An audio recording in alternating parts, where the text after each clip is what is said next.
ইয়া আইয়ুহাল্লাযীনা আমানু ইজতানিবু কাসীরাম মিনাজ-যন্নি ইন্না বা'দাজ-যন্নি ইসমুন। কার কথা? জোরে কোন, কার কথা? আল্লাহ কাদেরকে বলতেছে? মুমিনদেরকে।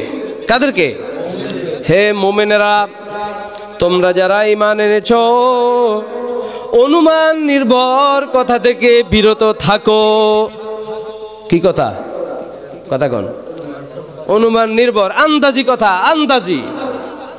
আন্দাজে কথা কয়, আন্দাজে কই দেয়। স্বপন ভাইয়ের ঘরের মধ্যে চোর ঢুকছে, এই স্বপন ভাইয়ের ঘরের মধ্যে চোর ঢুকছে, আইয়ো আইয়ো। আলমাস ভাইয়ের ঘরের মধ্যে চোর ঢুকছে, ডাকাত ঢুকছে, আসো আসো। সবাই মিলে ঘুমটুম ছেড়া শীতের রাতে, আহারে কত আরাম করে ঘুমাইছে। কি ঠিক নেই? কত আরাম করে লেপের তলে, কম্বলের তলে ঘুমাইছে। আর ওই সময় ডেকে ডেকে বলতেছে যে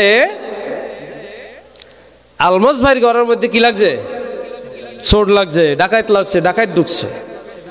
সমাজের সবাই মিলে এই আরামের ঘুম হারাম করে লাফ দিয়ে উঠেই দৌড়িয়ে আসি, দেখে যে আসলে কিচ্ছু না, আসলে চোর ডাকাত কিচ্ছু নাই।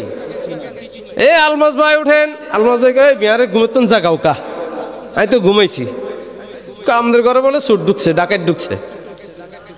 এরকম ঘটনা আছে না নাই? একবার এক লোক, এক রাখাল,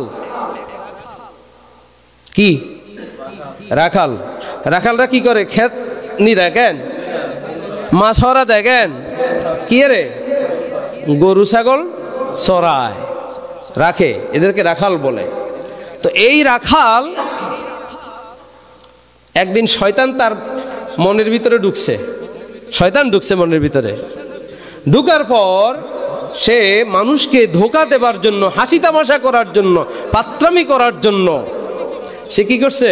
চিৎকার দিয়ে বলতেছে, ভাগ ভাগ, ভাগ আসতেছে, ভাগ আসতেছে, আমারে বাঁচাও, আমারে খেয়ে ফেললো।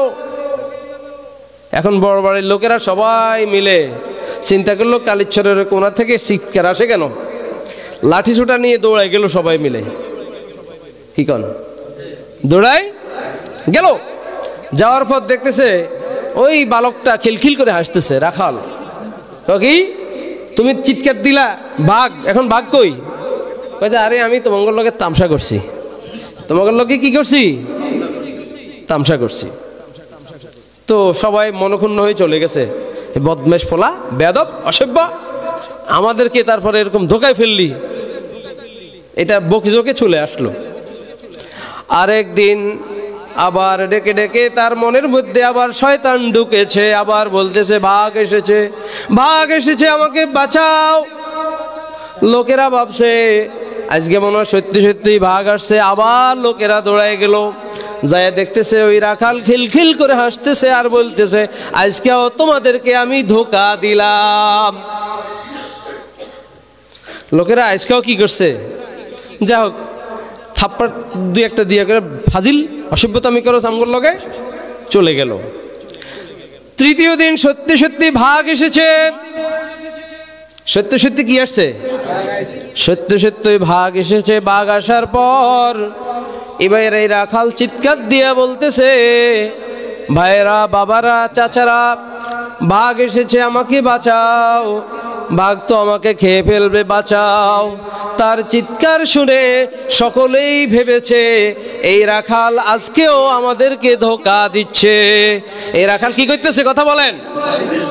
ধোঁকা দিচ্ছে। এইটা ভেবে এখন স্বপন ভাইকে ধুত্তুরি হুতি থাকে, রাসেল ভাইকে ধর, এরা ফাজলামি করে। এই প্রত্যেকদিন আমগুলোকে কি করে? এই মুরব্বীরা ধর, এই শীতের মধ্যে উঠতাম হিত্তান্ন, ওলাইকে বেদ্য। আসলে বাঘটা কিচ্ছু আইয়ে না, আমগুলো ধোঁকা দেয়। আজকে কিন্তু সত্যি সত্যি কি আসছে? ভাগ এসেছে। ভাগ আসার পরে ওর ঘাড় মোটকে দিল, তাকে থাবা বসায়া তার কলিজাটা ছিঁড়ে ফেললো, তাকে একবারে চিরজীবনের জন্য দুনিয়া থেকে বিদায় করে দিল। আজকে তার চিৎকার কোনো কাজে আসে নাই।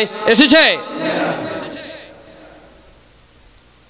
পরে লোকজন যায় দেখে, আহা, রাখাল বেচারা কি, তার হাড্ডি গুড্ডিগুলো আছে সব শেষ। গুজবের ফসল। ইন্না বাদাজ জন্নি ইসমুন, নিশ্চয়ই গুজব হচ্ছে পাপ। কথা কন, গুজব কি? জোরে কন, জোরে কন, গুজব কি? এই গুজব পরিহার করতে হবে। মিসগাইড করবেন না কখনো কাউকে। একদিন ইমাম সাহেবকে মিসগাইড করতে পেরেছেন, সারা জীবনের জন্য আপনি চিহ্নিত হয়ে গেলেন। আপনার বিপদে আর কখনো আসবে না, কখনোই আসবে না। বাস্তব অবস্থা না দেখে যখন মিসগাইড করবেন কাউকে, আপনি অপরাধীর কাতারে দাঁড়িয়ে যাবেন। সূরা হুজরাতের 12 নম্বর আয়াতে আল্লাহ তাআলা গুজব সম্পর্কে বলেন, ইয়া আইয়ুহাল্লাযীনা আমানু জিতানিবু কাসীরাম মিনাজ যন্নি ইন্না বা'দাজ যন্নি ইসমুন। হে মুমিনরা, অনুমান নির্ভর কথা থেকে বিরত থাকো, কেননা অনুমান নির্ভর কথা হচ্ছে গুনাহ। অনুমান নির্ভর মানে কি? আন্দাজি, আন্দাজি। অনুমান নির্ভর মানে কি? আন্দাজি। রাসেল ভাই কইলো, মসজিদে কইলো, সবাই শোনেন, তারপরে অমুকের খেতে একদল ডাকাত পড়ছে, সব কাটে নিয়ে যাচ্ছে। রাসেল ভাই শুনছে স্বপন ভাই থেকে। কার থেকে? স্বপন ভাই থেকে। রাসেল ভাই আর খেতে তালা